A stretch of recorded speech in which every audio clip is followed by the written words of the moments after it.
नमस्कार दोस्तों, चलिए एक बार फिर स्वागत है आपका अपने YouTube चैनल मास्टरमाइंड बीपीएस में। तो जैसे कि आपको ज्ञात है कि उत्तर प्रदेश के इतिहास से संबंधित हम चर्चा कर रहे हैं और पिछले वीडियो में हमने चर्चा की थी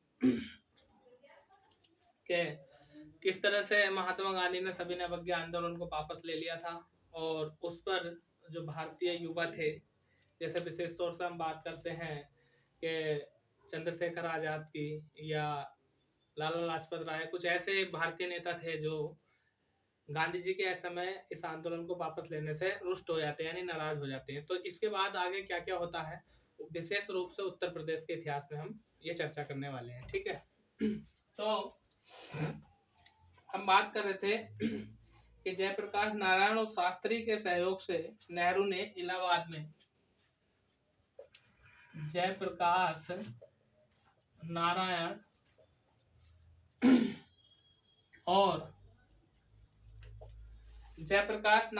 और शास्त्री के सहयोग से इलाहाबाद में पंडित नेहरू ने करबंदी आंदोलन शुरू किया था। इलाहाबाद में पंडित नेहरू ने करबंदी आंदोलन शुरू किया था। तो शायद पिछले वीडियो में हमने यहाँ तक बात कर ली थी। अब हम बात करते हैं इससे आगे क्या हुआ था।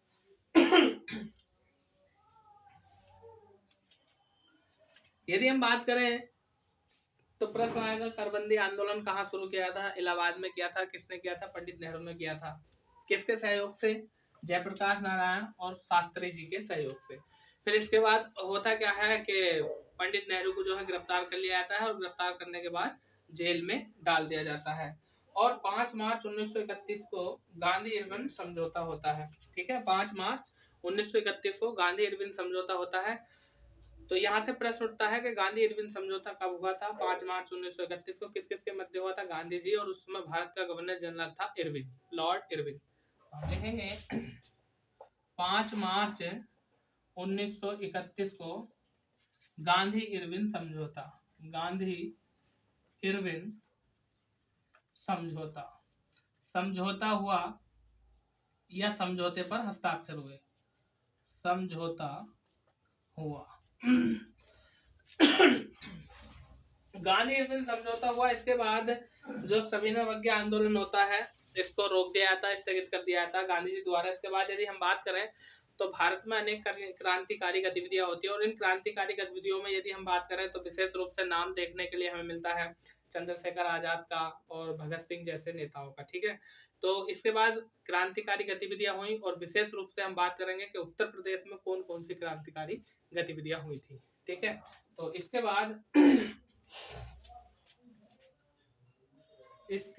बाद क्रांतिकारी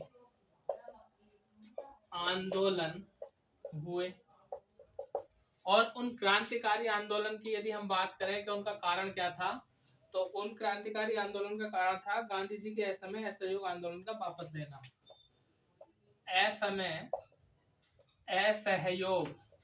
असहयोग आंदोलन का वापस लेना, और ये वापस किसने लिया था? महात्मा गांधी जी द्वारा वापस लिया गया था। असहयोग आंदोलन के वापस लेने से जो भारतीय युवा थे वह नाराज हुए, क्योंकि असहयोग आंदोलन में ये चीज कही गई थी कि गांधी जी ने कहा था कि जब तक हमें आजादी नहीं मिलेगी तब तक हम इस आंदोलन को जारी रखेंगे। आप मेरा कहना मानिए, मात्र 1 साल तक इस चीज को कीजिए और आपको आजादी मिल जाएगी। असहयोग आंदोलन का मतलब था कि विदेशी वस्तुओं का बहिष्कार करना। और आपको पता भी होगा चोरा चोरी कांड के बारे में हमने कल चर्चा की थी पिछले वीडियो में, कि विदेशी वस्तुओं का बहिष्कार के लिए होली जला रहे थे, लेकिन कुछ पुलिसकर्मी आए थे, उन पर लाठीचार्ज कर देते। इस पर होता क्या है कि जो भारतीय जनता होती है वो बहुत नाराज होती है और जो ब्रिटिश पुलिस वाले होते हैं उनको जो है 22 लोगों को जिंदा जला देते हैं जेल में। ठीक है, चोरी चोरा कांड। अब जो भारतीय युवा होते हैं वो नाराज हो जाते हैं, जिस पर वो अलग अलग संगठन बनाने लगते हैं और अलग तरीके से क्रांति करने लगते हैं। तो विशेष रूप से हम बात करेंगे संगठनों की, और वो कौन सा संगठन है तो यहाँ से हम चर्चा करने वाले हैं इसमें विशेष जो थे क्रांतिकारी, विशेष क्रांतिकारी, तो हम बात करेंगे उत्तर प्रदेश से कौन कौन से थे, जैसे राम प्रसाद बिस्मिल, चंद्रशेखर आजाद, राम प्रसाद बिस्मिल और चंद्रशेखर आजाद। और यदि हम बात करें तो इनके साथ साथ एक नाम और जुड़ जाता है सचिंद्र सान्याल का। सचिंद्र सान्याल, तो ये उत्तर प्रदेश के क्रांतिकारी थे जिन्होंने क्रांतियों में हिस्सा लिया या संगठन बनाया। अब संगठन की यदि हम बात करें, जैसे आपको ज्ञात होगा हिंदुस्तान रिपब्लिकन एसोसिएशन, इसके बारे में थोड़ी बात कर लेते हैं। तो पहले आप इसका स्क्रीनशॉट ले लो, इसके बाद हम आगे चलते हैं।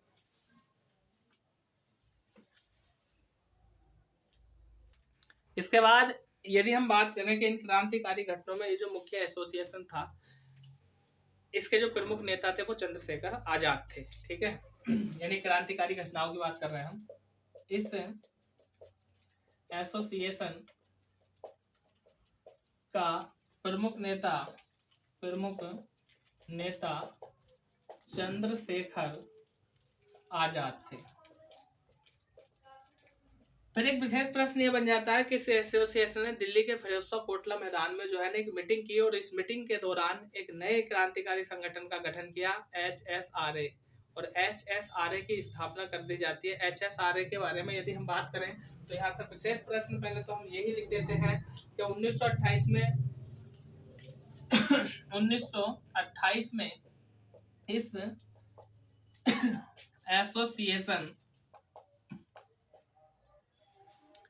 एसोसिएशन की बैठक, और ये बैठक कहाँ हुई? दिल्ली में, और दिल्ली में भी कहाँ पर?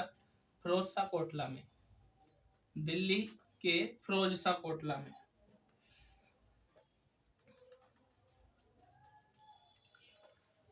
जब दिल्ली के फिरोजशाह कोटला में इसकी बैठक होती है तो इस बैठक में इसका नाम रख दिया जाता है, और जो नाम रखा जाता है वो HSRA नाम रखा जाता है। अब हम बात करते हैं HSRA की, ये है क्या? तो HSRA, इसका पूरा नाम मिलता है Hindustan socialist Republic association. Hindustan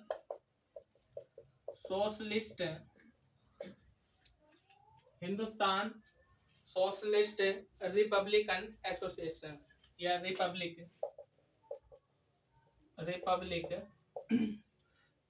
association. ये नाम रख दिया जाता है, और इसका जो प्रमुख होते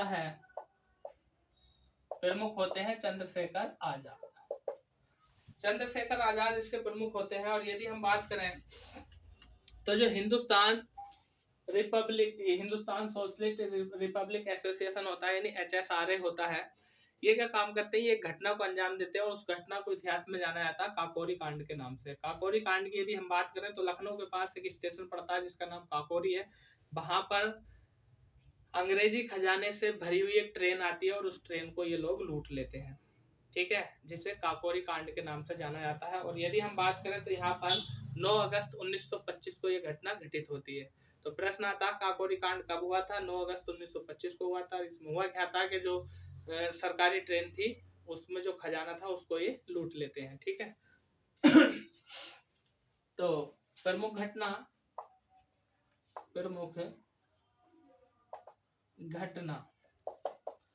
9 अगस्त 1925 को काकोरी ट्रेन डकैती या कांड, काकोरी ट्रेन डकैती कहते हैं इसे, या काकोरी कांड कहते हैं, ठीक है। इसमें क्या होता है कि सरकारी खजाने को ये लूट लेते हैं, या ट्रेन को, जिसमें क्या होता है सरकारी माल होता है, सरकारी खजाना को लूट लेते हैं,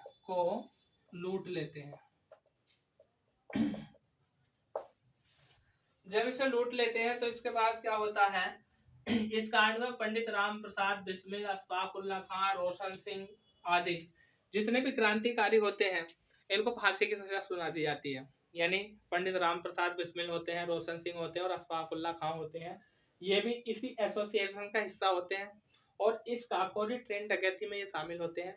तो इनको अंग्रेजों के द्वारा पकड़ लिया जाता है और पकड़ने के बाद जो है इनको फांसी की सजा दे दी जाती है।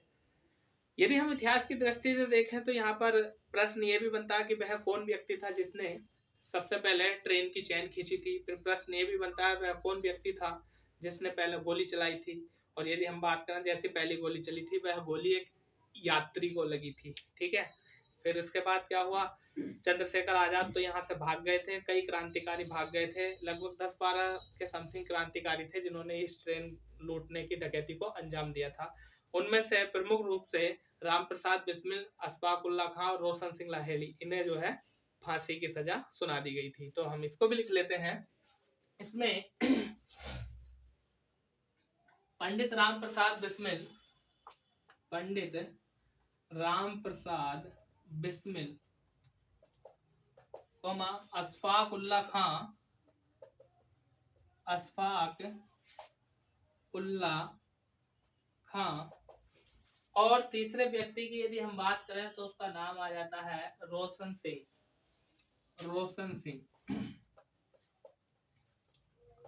को फांसी की सजा सुनाई, फांसी की सजा हुई या सुनाई, ठीक है, इन्हें फांसी की सजा हो जाती है। इसके बाद यदि हम बात करें विशेष बात की तो ये प्रमुख रूप से उत्तर प्रदेश के 3 व्यक्ति होते हैं जिनको फांसी दी जाती है। चौथे यहाँ पर राजेंद्र लाहेड़ी है, ठीक है, ठीक है। तो यहाँ से हम बात करते हैं कि पहले स्थान पर यानी जो राम प्रसाद खत्री होते हैं और मनमथ नाथ गुप्ता होते हैं, इन्हें क्या होता है, इन्हें कारावास हो जाता है, यानी इन्हें सजा हो जाती है जेल में। फांसी की सजा इन्हें नहीं होती है, केवल कारावास होता है, यानी जेल में सजा हो जाती है, ठीक। उसके बाद यदि हम बात करें तो भारतीय क्रांतिकारियों की तरफ से जो व्यक्ति मुकदमा लड़ता है उसका नाम होता है चंद्रवाल गुप्ता। तो ये प्रश्न भी अक्सर पूछा गया है कि काकोरी केस में भारतीय क्रांतिकारियों की तरफ से मुकदमा किसने लड़ा था, तो उसका नाम था चंद्रवाल गुप्ता।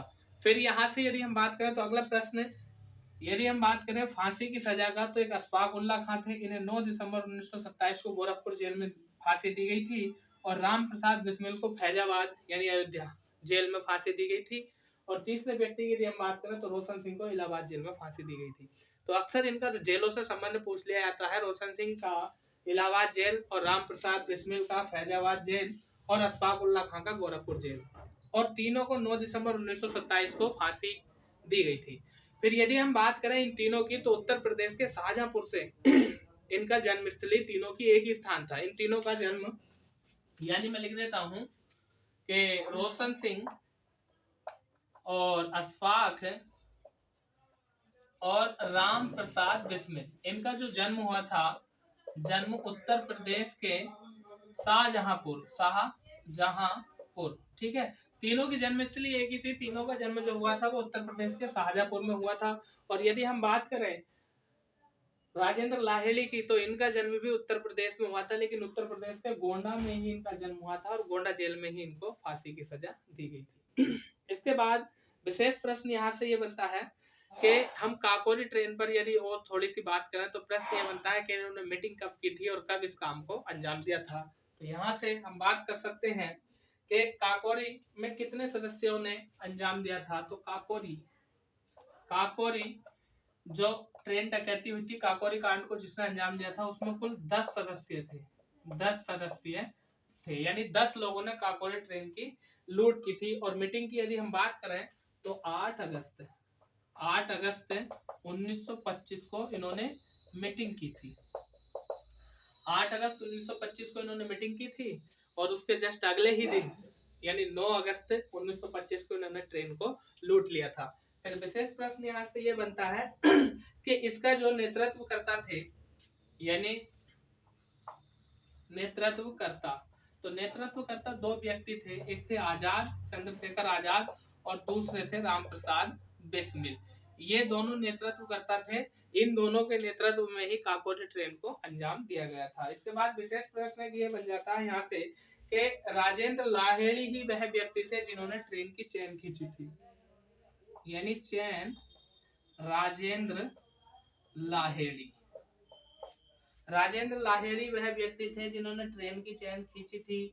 और यदि हम बात करें तो यहाँ से उस ट्रेन का नाम भी पूछ लिया जाता है कि काकोरी ट्रेन में जिस ट्रेन को लूटा था, काकोरी घटना में, उस ट्रेन का नाम क्या था? 8 डाउन ट्रेन था। और ट्रेन के अंदर यानी जो राजेंद्र लाहेड़ी थे, इन्होंने ट्रेन की चेन खींची थी। तो ट्रेन का नाम 8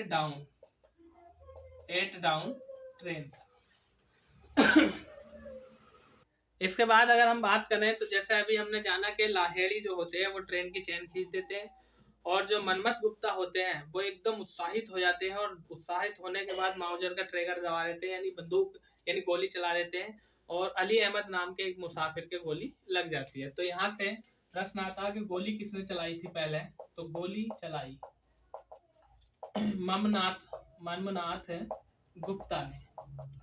ममनाथ गुप्ता ने गोली चलाई थी, और ये गोली लगी किसके थी? एक यात्री था जिसका नाम था अहमद अली।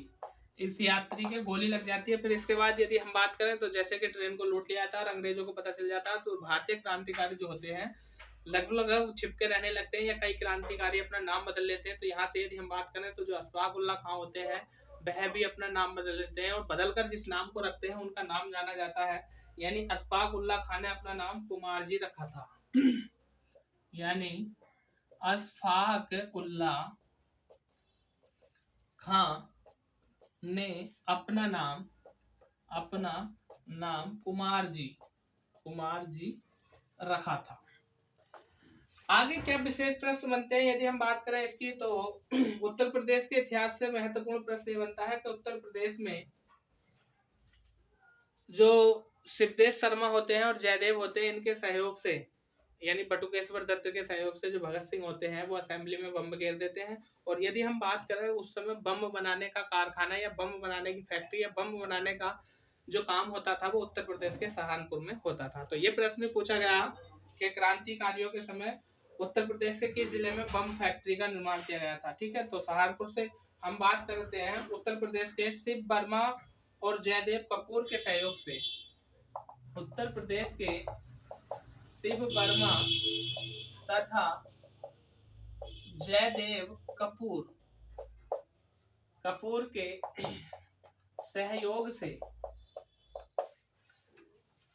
के सहयोग से 8 अप्रैल 1929 को भगत सिंह 8 अप्रैल 1929 को भगत सिंह और कौन थे इनके साथ? बटुकेश्वर दत्त थे। बटुकेश्वर दत्त ने क्या काम किया था? केंद्रीय विधानमंडल में बम फेंका था। केंद्रीय विधानमंडल में बम फेंका था। और आपको ज्ञात होगा कि भगत सिंह को भी फांसी दी जाती है। यदि हम बात करें तो भगत सिंह, सुखदेव और राजगुरु, इनको 1931 में फांसी दे दी जाती है। लेकिन भगत सिंह पर जो मुकदमा होता है ना, वो यही होता है क्या कि उन्होंने केंद्रीय असेंबली में जो है बम फेंका था। और प्रश्न यदि हम बात करें तो उत्तर प्रदेश के एक शिव वर्मा थे और जयदेव कपूर थे। इन दोनों के सहयोग से सहारनपुर से बम लेकर आए, और लाने के बाद भगत सिंह ने अपने साथ लिया किसे? बटुकेश्वर दत्त को, और केंद्रीय असेंबली में बम फेंक दिया था। यदि हम बात करें भगत सिंह की, तो भगत सिंह का मतलब यहाँ बम फेंकने का किसी को मारना नहीं था, बल्कि इन लोगों को एक चेतावनी देने के लिए था। ठीक है, फिर आगे हम बात करते हैं कि किस तरह से यहाँ पर भगत सिंह का केस किसने लड़ा, और वह कौन गद्दार था जिसने भगत सिंह के खिलाफ जो है गवाही दी, और किस तरह से भगत सिंह को फांसी हुई। तो खैर ये सारी बातें इतिहास की हैं, लेकिन हम बात कर रहे हैं उत्तर प्रदेश के इतिहास की। तो उत्तर प्रदेश के इतिहास में एक विशेष प्रश्न ये भी बन जाता है कि उस समय उत्तर प्रदेश के सहारनपुर में बम बनाने का कारखाना था। ठीक है, तो सहारनपुर में क्रांतिकारियों द्वारा बम बनाने की फैक्ट्री स्थापित की गई थी। सहारनपुर उत्तर प्रदेश में क्रांतिकारियों क्रांतिकारियों द्वारा बम फैक्ट्री स्थापित की गई थी।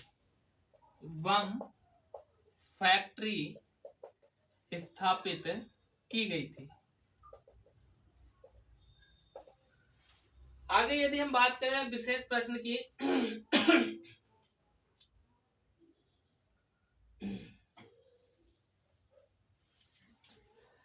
तो लगभग 1930 में सभी क्रांतिकारियों को पकड़ लिया जाता है।